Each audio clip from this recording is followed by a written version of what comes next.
Hello, कैसे हैं आप लोग? बढ़िया। आप सभी का स्वागत है आपके अपने डिजिटल परिवार रैंक टू हायर चैनल पर। Ramsar convention. रामसर कन्वेंशन अंतर्राष्ट्रीय स्तर पर आर्द्रभूमियों के संरक्षण एवं उनके प्रबंधन की अंतर्राष्ट्रीय संधि या समझौता है। Ramsar site. भारत में रामसर साइट जो रामसर कन्वेंशन होता है वो आर्द्रभूमि जो दलदलीय भूमि होती है उनका क्या करता है, संरक्षण करता है और उनका प्रबंधन करता है। Ramsar convention.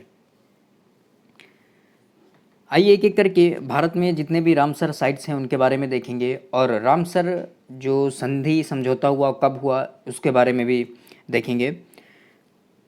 भारत ने आज़ादी के 75 वर्ष पर रामसर स्थलों की सूची में 11 और आर्द्रभूमि को शामिल किया है। वर्तमान समय में भारत में 75 रामसर स्थल हो चुके हैं। आज़ादी के 75वीं वर्षगांठ पर अमृत महोत्सव से पूर्व 13 अगस्त को क्या किया गया, भारत में 11 और जो आर्द्रभूमियाँ थीं उनको रामसर समझौते में शामिल किया गया। रामसर साइट में इनको शामिल किया गया है 11 जो और आर्द्रभूमियाँ हैं। वर्तमान समय में भारत में 75 आज़ादी के 75 जो वर्षगांठ थी, अमृत महोत्सव था, उसके उपलक्ष्य में भारत में वर्तमान समय में 75 आर्द्रभूमियाँ हो चुकी हैं। भारत ने आज़ादी के 75 वर्ष पर रामसर स्थलों की सूची में 11 और आर्द्रभूमि को शामिल किया है। इसके बाद अब कुल स्थलों की जो संख्या है वो 75 हो गई है। ये हैं भारत में जितने भी जो रामसर स्थल हैं उनका जो क्षेत्रफल है वो 13,26,677 हेक्टेयर भूमि में फैले हुए ये क्षेत्र हैं।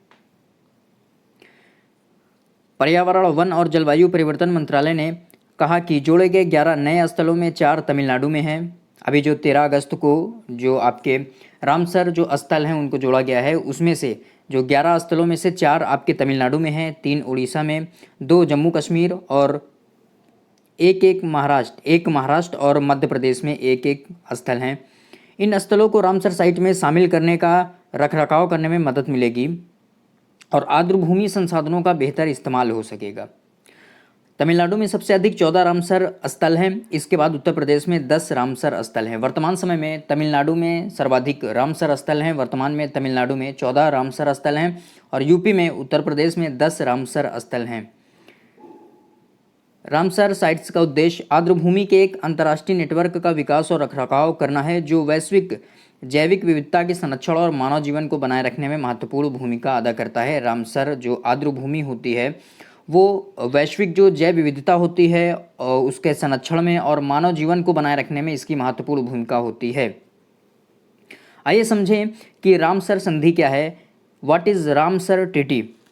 रामसर ईरान का एक शहर है जहां 2 फरवरी 1971 को आर्द्रभूमि के संरक्षण और उनके प्रबंधन के लिए एक अंतर्राष्ट्रीय स्तर पर हस्ताक्षर किए गए थे। इस संधि या समझौते को क्या बोला जाता है? रामसर समझौता के नाम से जाना जाता है।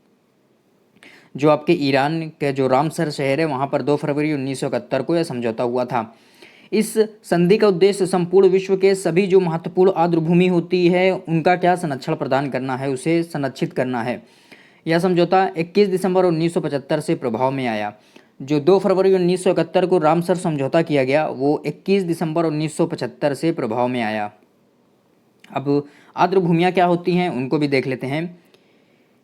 पानी में स्थित मौसमी या स्थायी पारिस्थितिकी तंत्र। अब देखिए पारिस्थितिकी तंत्र क्या होता है वो समझना जरूरी है और पारिस्थितिकी तंत्र से पहले पर्यावरण के बारे में जानना जरूरी है कि पर्यावरण क्या होता है। पर्यावरण क्या होता है कि इन्वायरमेंट जो है वो आपके एक फ्रेंच शब्द है इन्वायरमेंट, जिसका अगर हिंदी में देखें तो जो पर्यावरण है वो परि प्लस आवरण से मिलकर बना होता है, जिसका अर्थ होता है परि का मतलब होता है चारों ओर, आवरण का मतलब ढके हुए, मतलब चारों ओर से जो ढके हुए होता है उसको क्या बोला जाता है? पर्यावरण।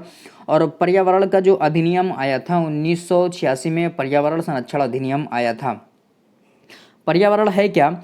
पर्यावरण किसी जीव के चारों तरफ घिरे भौतिक जो अजैविक घटक होते हैं एवं जैविक दशाएं एवं उनके साथ जो अंतरक्रिया होती है उसके जो सम्मिलित जो अंतरक्रिया होती है वही क्या होता है? पर्यावरण होता है। अगर सामान्य भाषा में बोलें तो पृथ्वी के चारों ओर का जो वातावरण है वही क्या है? आपका पर्यावरण है।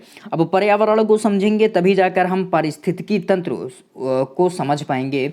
पर्यावरण में क्या होता है, आपके जैविक और अजैविक घटक होते हैं, ये आपस में क्या होते हैं, आपस में अंतर क्रिया करते हैं। यही क्या है, पर्यावरण होती है। जैविक घटक क्या होते हैं कि ऐसे घटक जिसमें क्या होती है, जान होती है, जिसमें जीवन होता है, जैसे आपके वनस्पति हो गया, जीव जंतु हो गया, ये सभी क्या है, जैविक घटक। वहीं अजैविक घटक को भौतिक घटक भी बोला जाता है, जिसके अंतर्गत आपका स्थलमंडल, जैवमंडल और वायुमंडल को शामिल किया जाता है। अब आइए समझें कि पर्यावरण पारिस्थितिकी क्या होती है। पारिस्थितिकी तब जाके समझ में आएगा कि पारिस्थितिकी तंत्र क्या होता है। पारिस्थितिकी क्या होती है, पारिस्थितिकी एक ऐसी स्थिति है जिसके अंतर्गत हम जीवों तथा जो भौतिक पर्यावरण होता है उनके मध्य अंतर संबंधों का अध्ययन करते हैं। अब पर्यावरण में हमने क्या कहा कि पर्यावरण के अंतर्गत हम जो आपके जैविक अजैविक घटक थे वो क्या करते हैं, अंतर क्रिया करते हैं। उनकी अंतर क्रिया जो होती है वो सम्मिलित होती है पर्यावरण के अंतर्गत। वहीं जो पारिस्थितिकी होती है उसके अंतर्गत हम उन जो भी पर्यावरण होता है उसके जो जैविक अजैविक घटक जो अंतर क्रिया करते हैं तो उस अंतर क्रिया का हम क्या करते हैं, अध्ययन करते हैं। तो वही क्या पारिस्थितिकी कहलाती है। पारिस्थितिकी का इंग्लिश में अगर बात करें तो पारिस्थितिकी का मतलब होता है इकोलॉजी, जिस जो क्या है एक ग्रीक वर्ड है। पारिस्थितिकी इकोलॉजी एक ग्रीक वर्ड है जिसका सर्वप्रथम प्रयोग अर्नस्ट हैकल ने 1869 में किया था। अब इसी पारिस्थितिकी से क्या होगा, जो एक सिस्टम का निर्माण होगा जिसे क्या बोला जाता है, पारिस्थितिकी तंत्र। समझते हैं कि पारिस्थितिकी तंत्र क्या है। सबसे पहले कि इस पारिस्थितिकी तंत्र शब्द का प्रयोग किसने किया। पारिस्थितिकी जो तंत्र है उसका सर्वप्रथम प्रयोग एजी टॉन्सले द्वारा 1935 में किया गया था। पारिस्थितिकी तंत्र का प्रयोग, ठीक, इस पारिस्थितिकी तंत्र का प्रयोग सर्वप्रथम एजी टॉन्सले द्वारा 1985 में किया गया था। अब पारिस्थितिकी तंत्र की बात करें तो सामान्य रूप से जो आपका जीवमंडल होते हैं उसमें जो सभी घटक होते हैं उनके जो समूहों के मध्य जो पारस्परिक क्रिया सम्मिलित होती है उसे ही क्या बोला जाता है, पारिस्थितिकी तंत्र बोला जाता है। पारिस्थितिकी में क्या होता है कि जो जैविक अजैविक घटक होते हैं वो आपस में अंतर क्रिया करते हैं, तो हम उन अंतर क्रियाओं का क्या करते हैं, अध्ययन करते हैं। और वही उन्हीं अंतर क्रियाओं के अध्ययन के द्वारा जब जैव मंडल में सभी जो संगठक होते हैं जो पारस्परिक क्रिया के द्वारा क्या होते हैं, सम्मिलित होते हैं, पारस्परिक क्रिया आपस में करते हैं, तो उसके द्वारा जो तंत्र का निर्माण होता है उसे ही क्या बोला जाता है, पारिस्थितिकी तंत्र। अब पारिस्थितिकी तंत्र कैसा होता है, एक खुला तंत्र होता है। और जीवमंडल या जैवमंडल के अंतर्गत तो पृथ्वी के सभी जीवित जीव तथा उनके आसपास का पर्यावरण इसमें क्या होते हैं, शामिल होते हैं, जो पारस्परिक क्रिया करते हैं अपने आसपास के वातावरण से, जीवमंडल। ठीक है, कि पानी में स्थित मौसमी या स्थायी पारिस्थितिकी तंत्र जिसमें दलदल, नदियाँ, झीलें, डेल्टा, बाढ़ के मैदान, हमने बताया ना पारिस्थितिकी तंत्र के अंतर्गत जैविक अजैविक घटक सभी शामिल होते हैं। तो जिसके अंतर्गत दलदल, नदियाँ, झीलें, डेल्टा, बाढ़ के मैदान, चावल के क्षेत्र, समुद्री क्षेत्र, तालाब, जलाशय आदि शामिल होते हैं, जिन्हें क्या बोला जाता है, आर्द्र भूमि, वेटलैंड बोला जाता है। यह जल एवं स्थल के मध्य का संक्रमण क्षेत्र होता है। जैव विविधता की दृष्टि से मातृभूमि एक समृद्ध क्षेत्र होता है जिसका संरक्षण अति आवश्यक है। आर्द्रभूमि क्षेत्र पृथ्वी पर सबसे उत्पादक पारिस्थितिकी तंत्रों में से एक है जो मानव समाज के लिए कई महत्वपूर्ण सेवाएं प्रदान करता है। ये जो आपकी आर्द्रभूमि होती है, वेटलैंड होते हैं, ये सबसे अधिक पारिस्थितिकी जो तंत्र होती है, जो इकोलॉजिकल जो आपका इकोसिस्टम होता है उसमें सबसे अच्छे उत्पादक होते हैं, जो मानव समाज के लिए कई महत्वपूर्ण सेवाएं प्रदान करते हैं और मानव समाज के विकास में महत्वपूर्ण भूमिका ये अदा करते हैं। वेटलैंड्स जो होते हैं, जैसे सिंचाई के लिए पानी, मत्स्य पालन हो गया, पानी की आपूर्ति और जैव विविधता का रखरखाव आदि। इसके साथ ही यह क्षेत्र पानी को अवशोषित कर बाढ़ के प्रभाव को भी नियंत्रित करता है। जो आर्द्र भूमियाँ होती हैं वो क्या करते हैं कि आपके बाढ़ के प्रभाव को भी नियंत्रित करते हैं। अगर आप पश्चिम बंगाल के क्षेत्रों में देखें तो जहाँ सुंदरवन जो डेल्टाई क्षेत्र है वो क्या करता है कि बाढ़ से नियंत्रण करता है उन क्षेत्रों का। जो तटीय क्षेत्र होते हैं वहाँ क्या होते हैं कि लंबे लंबे आपके वन निकल आते हैं, पेड़ पौधे निकलते हैं, जो क्या करते हैं उन जो तटीय क्षेत्र होते हैं वहाँ पर बाढ़ से नियंत्रण करते हैं उन क्षेत्रों का, एवं पानी के प्रवाह की गति को भी ये कम करते हैं। आर्द्रभूमि के महत्व के बारे में जागरूकता फैलाने के लिए प्रतिवर्ष 2 फरवरी को विश्व आर्द्रभूमि दिवस मनाया जाता है। इंपॉर्टेंट है कि आर्द्रभूमि दिवस वेटलैंड डे कब मनाया जाता है? 2 फरवरी को मनाया जाता है। 2 फरवरी 2021 को विश्व आर्द्रभूमि दिवस की 50वीं वर्षगांठ मनाई गई और 2021 के लिए विश्व आर्द्रभूमि जो दिवस था उसकी थीम थी वेटलैंड एंड वाटर। 2021 में जो आपका वेटलैंड जो डे मनाया गया था उसकी थीम थी वेटलैंड एंड वाटर। इंपॉर्टेंट है, याद रखिएगा इसको। भारत में आर्द्रभूमि का वर्गीकरण। भारत में आर्द्रभूमि का जो वर्गीकरण है वो 4 आधारों पर किया जाता है। 4 भागों में इसका विभाजन किया जाता है। एक हिमालयी क्षेत्र की नदियाँ और दूसरा गंगा का मैदानी जो आर्द्रभूमि होती है, गंगा के मैदानी क्षेत्र की जो आर्द्रभूमियाँ होती हैं। तीसरा रेगिस्तान की आर्द्रभूमि और चौथा है तटीय आर्द्रभूमियाँ। जो तटीय क्षेत्र होते हैं वहाँ की जो आर्द्रभूमि जो दलदली भूमि होती हैं वे। आर्द्रभूमि के संरक्षण और प्रबंधन के लिए भारत सरकार ने 2012-13 में राष्ट्रीय आर्द्रभूमि संरक्षण कार्यक्रम शुरू किया।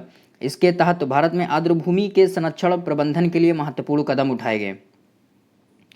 किसी भी स्थल के रामसर स्तर घोषित होने के बाद किसी भी स्थल के रामसर साइट घोषित होने के बाद बहुत सारे फायदे होते हैं, क्योंकि अगर किसी भी क्षेत्र को रामसर स्थल रामसर साइट घोषित कर दिया जाता है, रामसर साइट की मान्यता दे दी जाती है, तो उस क्षेत्र का रखरखाव करने एवं उसकी आधारभूत संरचना के विकास के लिए प्रकृति संरक्षण के लिए अंतरराष्ट्रीय जो यूनाइटेड नेशन होता है, United nation for conservation of nature, वो अंतर्राष्ट्रीय संघ के द्वारा उसका क्या वित्त पोषण किया जाता है। अंतर्राष्ट्रीय स्तर पर यदि किसी भूमि को आपके रामसर स्थल का दर्जा दे दिया जाता है तो उस भूमि को अंतर्राष्ट्रीय संघ के द्वारा वित्त पोषित किया जाता है। उसके रखरखाव के लिए यूनाइटेड नेशन के द्वारा आपको क्या वित्त पोषित किया जाता है। अगस्त 2022 में भारत में 10 नए रामसर स्थल जोड़े गए। 3 अगस्त 2022 में भारत में 10 नए रामसर स्थल जोड़े गए और उसके साथ ही भारत में कुल जो रामसर स्थल थे वो 54 से बढ़कर 64 हो गए। 54 थे, उसके बाद 10 जोड़े गए, 64 हो गए। उसके बाद फिर 13 अगस्त को भारत में 11 और रामसर साइट जोड़े गए, जिसके कारण भारत में वर्तमान समय में क्या हुआ, 75 रामसर साइट्स हैं। इन सभी में जो 10 रामसर साइट जोड़े गए थे 3 अगस्त को, उसमें 10 रामसर साइट्स में 6 तमिलनाडु राज्य में हैं, 1 उड़ीसा, 1 गोवा, 1 कर्नाटक और 1 मध्य प्रदेश राज्य में है।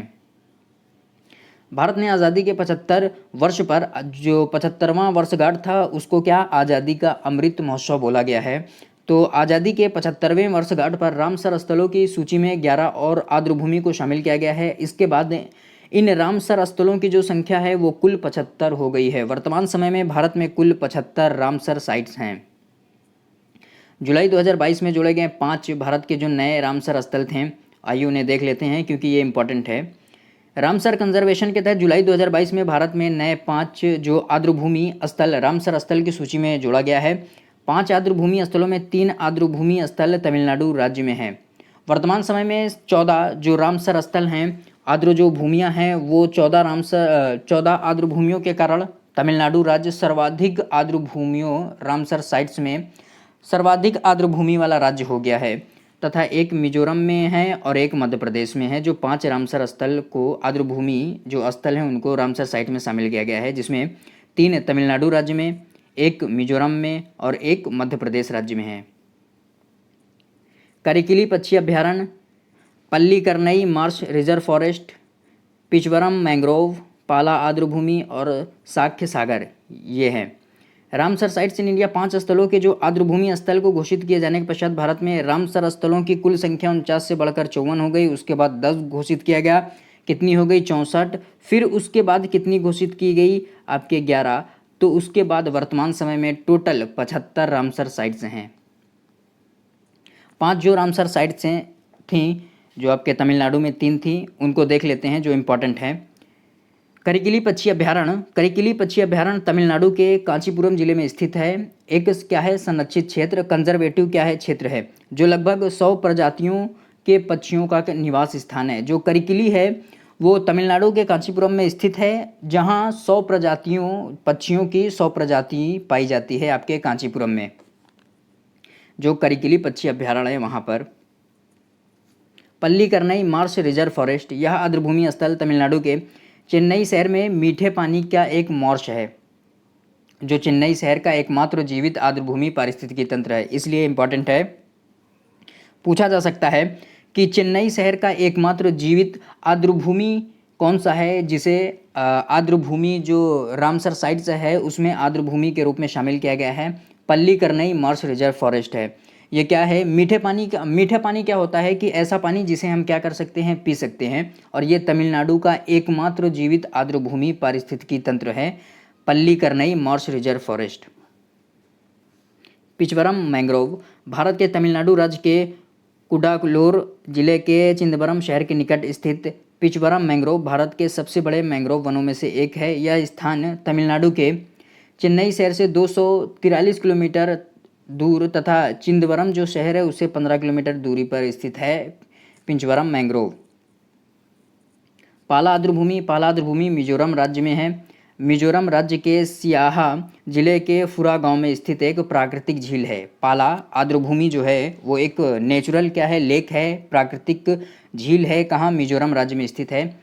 पांचवी है साक्य सागर। साक्य सागर झील एक कृत्रिम झील है जो मध्य प्रदेश के शिवपुरी जिले में मानव राष्ट्रीय उद्यान में स्थित है।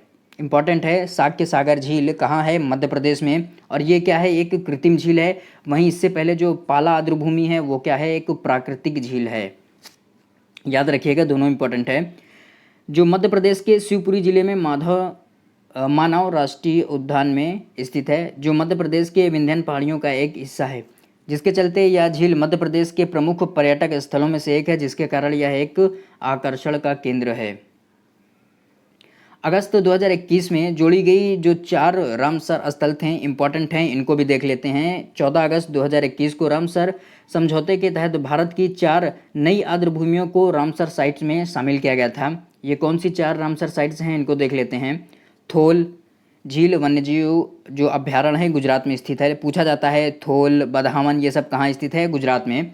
थोल वन्यजीव जो अभ्यारण्य है गुजरात में स्थित है। थोल ये 2021 में घोषित की गई हैं रामसर साइट्स। थोल जीव वन्यजीव अभ्यारण्य गुजरात के महसाना जिले के रोल गांव में स्थित है। यह एक महत्वपूर्ण पक्षी अभ्यारण्य है। इस अभ्यारण्य में 320 से अधिक पक्षियों की प्रजातियां पाई जाती हैं, जिसमें 30 से अधिक संकटग्रस्त पक्षियों की प्रजातियां इसमें शामिल है। थोल झील वन्यजीव अभ्यारण्य में गुजरात में स्थित है। दूसरा है बदावन झील। बाधवाना नहीं बल्कि बदावन है। बदावन झील गुजरात के वडोदरा शहर से 50 किलोमीटर दूर स्थित बदावन गांव में स्थित है। यह एक क्या है, कृत्रिम झील है, जिसका निर्माण गुजरात के गायकवाड़ राजा ने करवाया था। यह जैव विभिन्न प्रकार के जल पक्षियों एवं प्रवासियों का निवास स्थान है। यह झील पक्षियों के निवास के लिए प्रसिद्ध है। जो आपका बदावन झील है गुजरात में है, वो क्या पक्षियों के निवास स्थान के लिए प्रसिद्ध है। अगली है सुल्तानपुर राष्ट्रीय उद्यान, हरियाणा में स्थित है। हरियाणा के सुल्तानपुर जिले में स्थित सुल्तानपुर राष्ट्रीय उद्यान कई प्रकार के प्रवासी पक्षियों एवं विभिन्न वन्य जीवों का निवास स्थान है। राष्ट्रीय उद्यान में 220 से अधिक स्थानीय एवं शीतकालीन प्रवासी पक्षियों की प्रजातियां निवास करती हैं। जो आपके सुल्तानपुर नेशनल पार्क है वहाँ पर 220 से अधिक क्या स्थानीय जो प्रजातियां हैं वो, और शीतकालीन पक्षी की जो प्रजाति हैं वहाँ पर निवास करती है। इसी कारण इस राष्ट्रीय उद्यान को रामसर स्थल के रूप में घोषित किया गया है।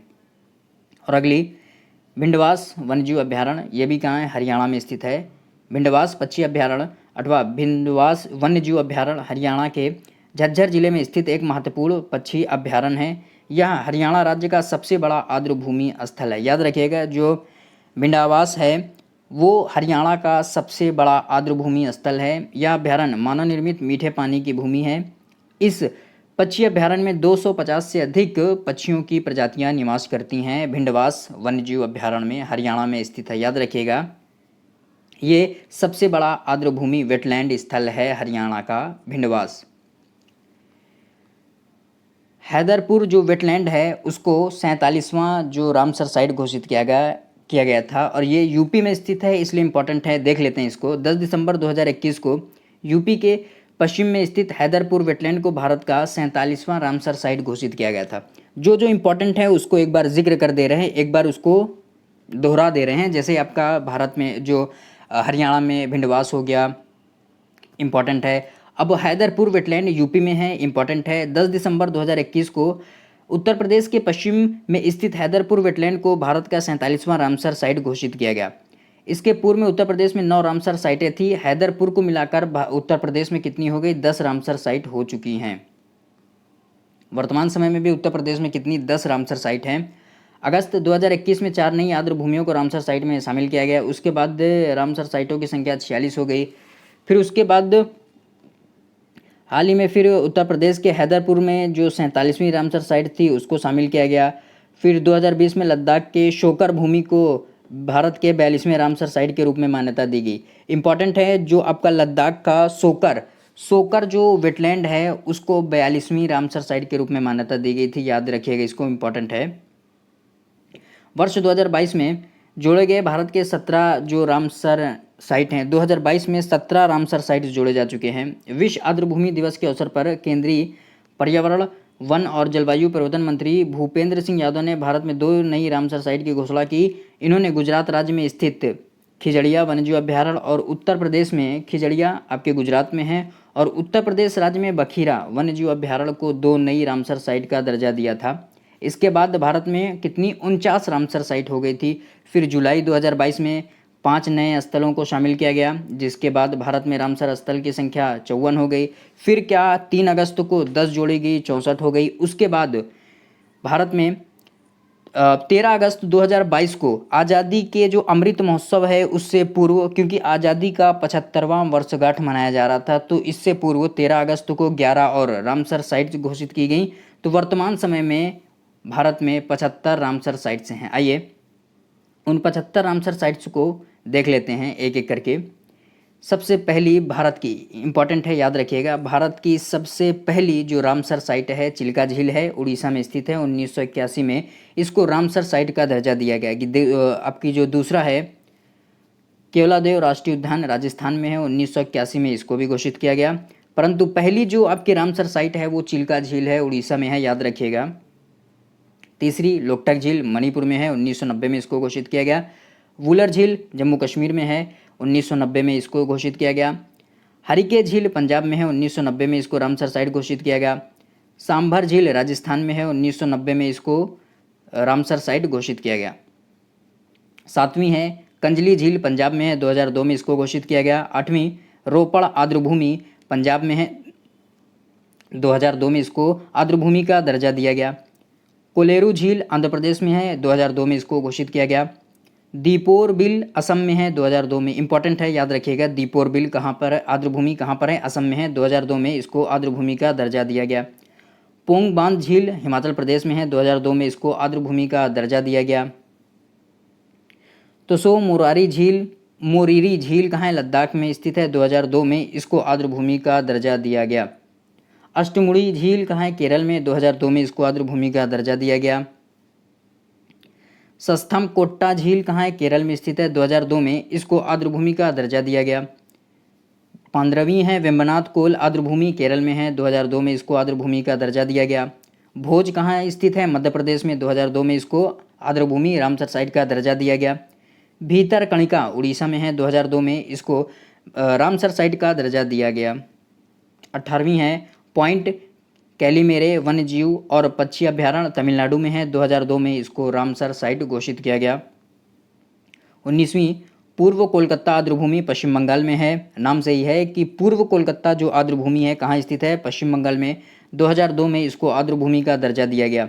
20वीं है चंदेर टल आर्द्रभूमि हिमाचल प्रदेश में, 2005 में इसको आर्द्रभूमि का दर्जा दिया गया। रेणुका हिमाचल प्रदेश में है, 2005 में इसको आर्द्रभूमि का दर्जा दिया गया। होकेरा आर्द्रभूमि जम्मू कश्मीर में है, 2005 में इसको आर्द्रभूमि का दर्जा दिया गया। सुरिनसर और मानसर जो झील है जम्मू कश्मीर में स्थित है, 2005 में इसको आर्द्रभूमि का दर्जा दिया गया। 24वीं है रुद्रसागर त्रिपुरा में स्थित है, याद रखिएगा। रुद्रसागर झील कहाँ स्थित है? त्रिपुरा में, 2005 में इसको आर्द्रभूमि का दर्जा दिया गया। ऊपरी गंगा नदी उत्तर प्रदेश में स्थित है, 2005 में इसको आर्द्रभूमि का दर्जा दिया गया। 26वां नाल सरोवर पक्षी अभ्यारण्य गुजरात में स्थित है, 2012 में इसको घोषित किया गया।